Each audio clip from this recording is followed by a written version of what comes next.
철사로 대충 묶어놓은 걸 보니 정말 꽤 오랫동안 비어 있었나 봐요. 진짜 귀신 나오고서 어머니 표정 봐요. 직접 보니 남편 재선 씨 심정 단번에 이해가 가네. 정말 괜찮으셨나요?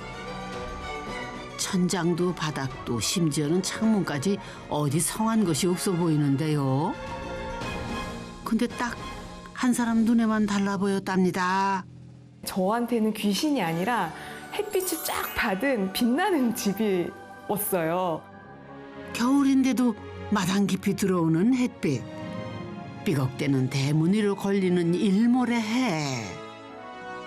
어느 하나 마음에 들지 않는 것이 없었대요.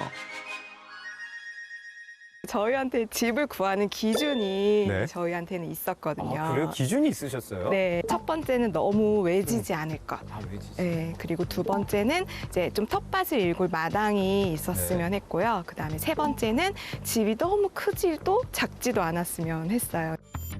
그 조건에 딱 맞는 집인지 확인해 봅시다. 버스 정류장에서 집까지 거리가 2분이면은 외질 수가 없는 집이죠. 거기다 마당은 집보다 큰 것 같으니 이 조건도 패스. 너무 크지도 작지도 않은지 요게 제일 아리송한 기준인데 우선 집 안으로 들어가 보면 알 수 있겠어요? 와, 아는 귀신 이야기 쏙 들어가게 생긴 집이네요, 뭐. 딱 요즘 잘 나가는 감성 촌집 스타일이잖아요. 어우, 거기다 거실은 또 왜 이렇게 넓어? 저 석가래 웅장한 거 봐요. 어우, 잘 고쳤다. 집 내부가 너무 예쁜데요? 감사합니다. 와, 되게 잘 고치셨다. 근데 보니까 대략 한 30평? 맞나요? 네, 맞습니다. 그래요? 사실 네. 저희가 이제 여기에 내려온 이유는 뭔가 더 큰 집이나 더 넓은 집을 필요로 했던 건 아니고 네. 좀 자연 속에 있는 집, 자연을 품은 집 이런 집에서 살고 싶어서 그렇게 크기는 별로 중요하지 않았어요. 아, 자연을 품은 집? 네. 아, 그래서 앞에 저렇게 네. 잔디 마당이 크게 있는 거군요? 네. 자연을 눈으로 품을 수 있는 집이 부부 로망집이었대요. 물론 그 로망 생기기 전에 전조 증상이 있었지요. 한 몇 년 전부터 달리기를 막 하더라고요. 또 막 등산을 가요. 그리고 캠핑으로까지 막 가더라고요. 자꾸 자연 뭐 얘기도 하고 시골 얘기도 하고 그래서 저는 처음 든 생각은 아니, 캠핑을 하다 이제 집에 살려나 보다. 이렇게 다니면서 현재 삶에 되게 의문이 많이 들었던 것 같아요. 내가 무엇 때문에 이제 도시에서 이렇게 살고 있는가에 대해서. 근데 둘이 이제 앉아가지고 가만가만 얘기해 보니까 여기에서 살아야 하는 이유는 사실 직장밖에 없었던 거예요. 저희한테는 하루를 살더라도 우리가 잘 살 수 있는 공간에서, 그러니까 우리의 삶의 공간에서 좀 살아보고 싶다. 일주일에 한 번씩 감행한 도시 탈출. 좋은데, 정말 좋은데. 이게 딱 떠난 그 순간뿐이더래요. 결국 잠시 말고 오래 머물 집을 찾게 된 거죠. 안녕하세요. 이슬비 엄마 되는 소병금입니다. 네, 이슬비 아빠 되는 이희권입니다. 처음에 내려온다고 했을 때 그때는 반대를 많이 했죠. 반대를 했어요. 근데 어떻게 설득을 했냐면 딸이 우리가 어차피 이쪽으로 시골로 내려오려고 하는데 엄마 아빠 여기 있는데 사는데 부산으로 가냐 전라남도로 가냐 해가지고 결정적으로 이쪽으로 이제 구하게 됐지. 쟤들이 계획 세우고 그렇게 밀어붙이니까 자식 못 이기겠더라고. 그 이기기 쉬운 딸은 아니신가 봐요. 예, 쉬운 딸은 아니에요. 쉬운 딸은 아니에요. 어쩌다 보니 한 동네에 같이 살고 있다는 친정 부모님. 엄마 하고 부르면 따님 목소리 들리시겠는데요? 기둥을 보니까 그 어머님께서 하셨던 말씀 있잖아요. 귀신 나올 것 같다. 그때 상태가 약간은 짐작이 되네요. 기둥 상태요? 내 눈에는 잘 안 보이는데 어디 보자. 가까이 가니까 보이네요. 기둥을 다 보강하셨구나. 세상에나 여긴 철근으로 아예 동여맸네요. 사서 고치기로 한 이후에 네. 철거 1시간 만에 네. 아주 심란한 일이 있었습니다. 공사 사장님이 전화하셔가지고요. 네. 대들보가 부러졌다고 그러셔가지고 대들보요? 네. 기둥도 아니고 대들보가 부러졌다고요? 설교 시작한 지 1시간 만에 전화가 온 거예요. 대들보가 이거 지금 기둥이 부러져 있어. 이거 위험해서 공사 진행 못 하겠다고. 세월 앞에 장사 없다더니 세월 앞에 대들보가 무너지기 일보 직전. 이 집 정말 괜찮은 거 맞죠? 구석에 냉장고가 한 대 있었던 거였는데 그게 안 치워져 있었어요. 그래서 왜 그런가 봤더니 걔가 기둥처럼 이 집을 받쳐주고 있어서 그걸 못 빼신 거예요. 냉장고가 대들보 대신 집을 받치고 있을 거라고는 상상도 못했네요. 냉장고를 치우고 나니 지붕 수평마저 무너진 상태. 그때 상량문에서 보물을 발견했대요. 경신년을 찾아봤죠. 저는 경신년을 모르니까. 근데 1980년 혹은 1920년이더라고요. 근데 1980년은 아닌 것 같아요. 왜냐하면 등기 자체가 1945년으로 되어 있었으니까. 102살? 3살? 102살, 3살. 근데 사실 그때 저는 너무 좋았어요. 100년을 있던 나무들이라는 거잖아요. 그게 갑자기 너무 마음이 벅차오르면서 너무 좋았어요. 이제 100년이 넘은 집이었는데 네. 그게 좀 100년 넘은 집치고는 좀 이해가 안 되는 일이 벌어졌습니다. 대들보도 부러졌는데 그거보다 더 이해가 안 돼요? 네. 자, 여기 잠깐 보시면 이 기둥을 보시면 기둥이요? 네. 아니 오래되긴 했는데 잘 모르겠는데. 100년 세월 이만하면 잘 버티고 있는 것 같은데 왜요? 뭐가 문제예요? 이사하고 3일이 지났는데 여기서 벌레들이 제 표현으로 1000마리 정도 1000마리? 1000마리는 아니고요. 한 100마리? 혹시 그러면 그 목조에 안 좋다는 흰개미? 네, 맞습니다. 그래요? 게임이었어요. 흰개미 알죠? 한옥에 흰개미 나타나면 치명적이라고 그랬는데 나무가 집이자 먹잇감이라면서요. 사람이 이겨낼 재간이 없죠. 아니 그 흰개미가 정말 나무 기둥에 나타났다는 거예요? 처음에 한 5마리 요 정도 보였거든요. 그때 갑자기 얘네가 뭔가 각성을 한 듯이 일제히 확 날아올랐어요. 벌레 잡는 스프레이를 한 통을 다 쐈어요. 그리고 테이프로 동동 감고 그날 이제 잠을 못 잤죠. 모든 기둥에서 나오면 나는 여기에서 어떻게 사나. 갑자기 그 도시에서 살던 그 아파트가 너무 그리워지는 거예요. 이게 그 사투의 증거. 흰개미가 짝짓기 계절이 찾아오면은 색이 까맣게 지면서 날개가 생긴대요. 이 정도면 기둥을 갈았어야 되는 거 아닌가요? 여기가 흰개미 소굴이었다는 말씀인데 뿌리를 뽑았어야죠. 안 그래도 요 나무 기둥 때문에 친정엄마랑 한바탕 했대요. 두둥 이름하야 기둥전쟁. 그럼 좋다. 석가래 살리자. 그 대신 기둥 좀 갈자. 이거 손대면 안 되는데 큰일 난대요. 이 기둥을 손대면 큰일 난다고. 그렇게까지 얘기하진 않았던 큰일 것 나고 같은데. 이 공사하시는 목수분한테 간식 사드리면서 딸 없을 때 이거 좀 되게 바꿔서면 안 되겠냐고. 딸한테는 해야 씨알도 안 먹히고 목수분하고 이렇게 제가 말을 하면 들어줄 줄 알았어요. 돈을 좀 지불하고라도 이게 기둥만큼은 내가 돈을 댈 각오로 이제 그렇게 말을 했었거든요. 멋있잖아요. 이거 갈아가지고 이렇게 샌딩해서 해놓으면 괜찮아요. 그렇게 말씀하시더라고요. 그런데도 기둥을 살리고 싶으셨어요? 네. 살리기. 아이 이제 해보니까. 국민 불효녀로 방송 나가는 거 아닙니까?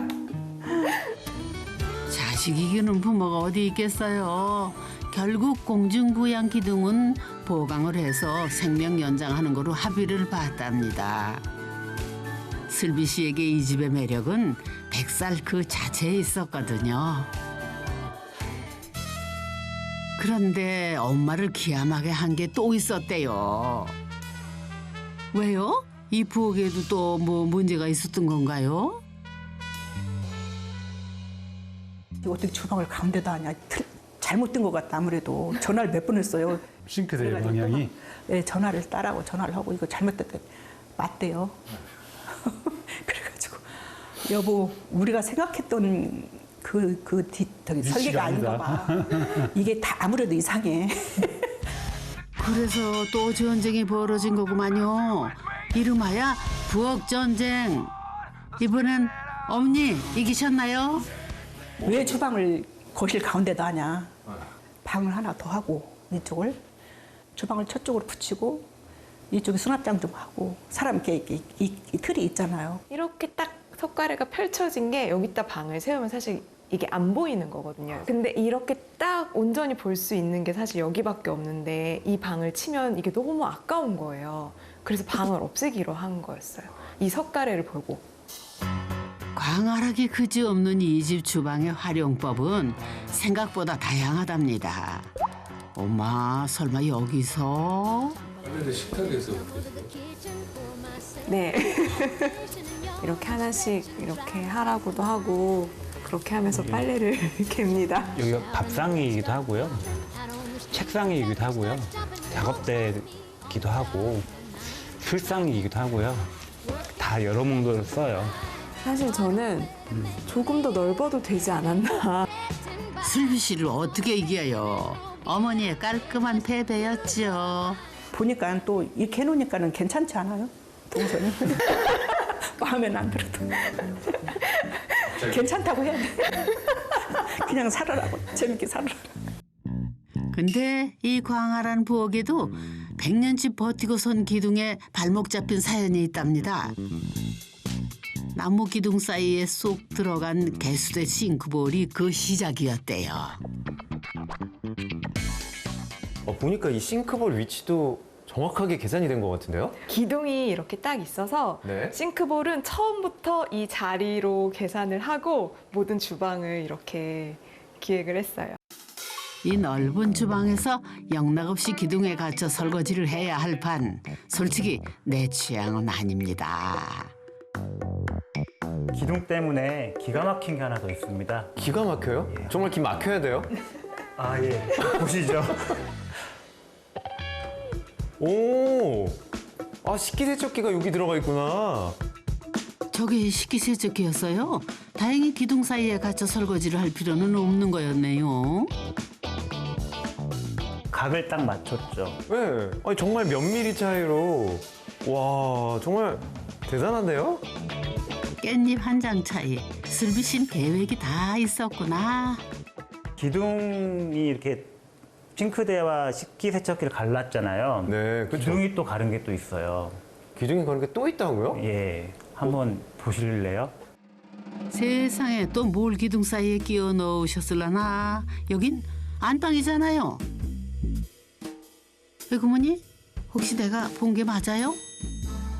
100년 된 나무 기둥이 아무리 좋아도 그렇지 어떻게 침대를 가릴 생각을 했대요? 여기 분단의 비극이 보이시죠? 와, 아니 근데 아직 노부부도 아니시고. 아니 근데 창이 되게 좋긴 좋네요. 이게 일어났을 때 산이 보이는 거는 좀 확실히 아, 좋아요. 그래요. 이 풍경이면 백살 기둥이 냉정하게 갈라놓은 침대의 비극쯤은 눈 감아 드려야죠. 뭐 자꾸 보니 괜찮은 것도 같고, 응? 이 집에서 이제 살아갈 삶을 좀 상상했던 것 같아요. 이제 내가 아침에 일어나서 커튼을 열고 밖을 보고 그리고 이제 나와서 커피를 내려서 커피 한 잔을 마시고 어느 날은 안개가 쭉 있어서 운치가 있어요. 이런 거는 참 보기 어려운 걸 내가 보고 있구나. 이런 나의 삶을 상상하면서 이제 그 시간을 버텼던 것 같아요. 사실 근데 지금 그렇게 살고 있습니다. 네. 직장이 아니었던들 꼭 서울이어야 할 필요가 없다는 사실을 깨달은 순간 그 모든 것들이 놓아지더랍니다. 자연마저 숨가쁘게 구경하고 돌아와야 했던 삶. 저녁 따위는 없었던 그 삶이 영 체질에 안 맞는다는 사실을 깨달았거든요. 연봉이 많이 깎였습니다. 그런데 네, 괜찮습니다. 도시에서 살 때 많이 썼던 비용이 택시비, 그리고 배달 음식, 그리고 뭐 외식 술값. 술값이었어요. 여기 배달도 안 되거든요. 직접 해 먹어야 되니까 그런 것들이 자연스럽게 아껴지더라고요. 이 집 공간에서도 아껴서 효율적으로 모으고 줄인 게 있답니다. 여기가 어디예요? 세탁실? 아니, 옷방인가? 보통 여기가 다용도실 자리인데 정체가 뭘까요? 야, 다용도실하고 세탁실이 있네요. 네. 되게 편리하게 돼 있다. 이 드레스룸인가요? 드레스룸 겸 세탁실 겸 이렇게 공간을 좀 하나로 합쳤어요. 아파트 공간은 되게 정말 효율적인 주거 공간이긴 한데 저희들의 생활 습관하고는 안 맞은 것도 있었거든요. 맞아요. 그러니까 보통 살 때 옷을 갈아입고 이 별거 아닌데 그 그리고 다시 세탁 어디다 넣는 과정이 번거로워요. 그래서 그냥 바로 넣자. 맞아요. 이 집을 우리가 사는 방식에 맞춰서 그려가지고 살아보면 어떨까 이런 고민도 같이 있었던 것 같아요. 남들 하는 대로 살 거면 여기까지 내려올 필요가 없죠. 두 사람에게 집은 기성복이 아니라 맞춤복. 내 몸에 딱 맞췄더니 동선이 물 흐르듯 자연스럽게 흐르더랍니다. 욕실에서 씻고 나와서 엎드리며 코 닿을 자리에 세탁실이 딱. 씻고 벗고 빨고 새 옷으로 갈아입고가 이렇게 쉬울 일이었나요? 어머, 편리하긴 편리하네. 이 집에 와서 달라진 것 또 한 가지. 아파트에서는 절대 없는 광활한 마당을 갖게 됐다는 겁니다. 그것도 피땀 눈물 먹고 자라난 잔디마당을요. 관리나 깎는 것보다요. 네. 더 드리고 싶은 말씀은 잔디를 심을 때가 심을 때. 더 힘들었어요. 그래요? 한 3일 정도 이 돌을 골라내는 일을 했는데요. 이게 혼자 하다가 이거 안 되겠다 싶어서 서울에 있는 처남도 내려와 달라. 가까이 사시는 이제 장모님, 장인어른이 같이 오셔가지고 잔디 이렇게 깔 때는 같이 좀 도와주셔서 다행히 깔 수 있었습니다. 아니, 다 와서 도와주셨는데 왜 또 전쟁이 난 거예요? 대체 뭔 일이 있었던 거예요? 우리는 처음에 잔디를 깔지 말라고 했거든요. 시멘트 포장하라 소리는 못 하겠고 자갈을 깔아라. 저 자갈을 까는 것이 좋다 그랬는데 또 말을 안 듣고 한 번은 해봐야 된대서 나중에 후회하더라도 해봐야 된대. 잔디 깎고 잡초 뽑느라 허리가 한 번 휘어봐야 그 소리가 쏙 들어갈 텐데. 그러나 아직은 시골 생활에 환상 가득한 초보 촌강수 부부.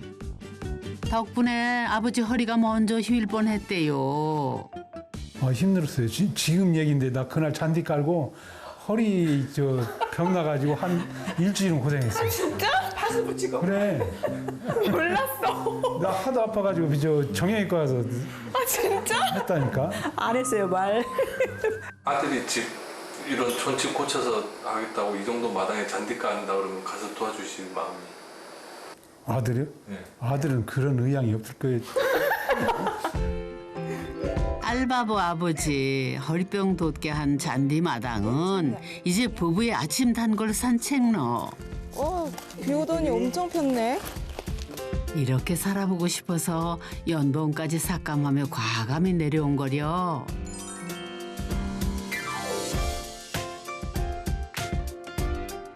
텃밭은 촌강수에서는 빼먹고 지나가는 서운한 참새 방앗간. 맛있어요? 네. 이렇게 손바닥만한 텃밭인데도 이렇게 살펴보다 보면 할 일이 많더라고요. 뭐 풀도 뽑아줘야 되고 지금 토마토도 엄청 자라가지고 이거 이렇게 다 해줘야 되거든요. 텃밭 때문에 회사를 가기 싫었던 적이 좀 있었죠. 이게 집 회사만 오가던 서울에서는 절대 몰랐던 자연의 맛이죠. 서울에서는 사실 출근길에 가더라도 길가에 뭐가 있는지, 뭐 목적지에 가서 하고 다시 이제 빨리 집에 집 이렇게 이제 그냥 그렇게만 계속 지냈다면 여기서 어쨌든 돌아보면 마을 입구에 누가 뭘 심었고 양파를 엊그제 다 거두셨는데 물 채우고 다시 뭐 심으시고 이제 이런 게 이제 막 보이더라고요. 이런 주변 환경이나 풍경. 계절이 바뀌는 것이 금방금방 느껴지지. 그런 게 좀 달라진 것 같아요. 앞만 보고 달리는 거 말고 옆도 좀 보면서 속도 조절해도 괜찮은 삶. 실비야, 왔어 엄마. 뭘 이렇게 또 갖고 왔어? 상추랑. 여기서는 불판만 올리면은 촌강수 준비 완료입니다. 엄마. 아이고, 쌀이 싸줘.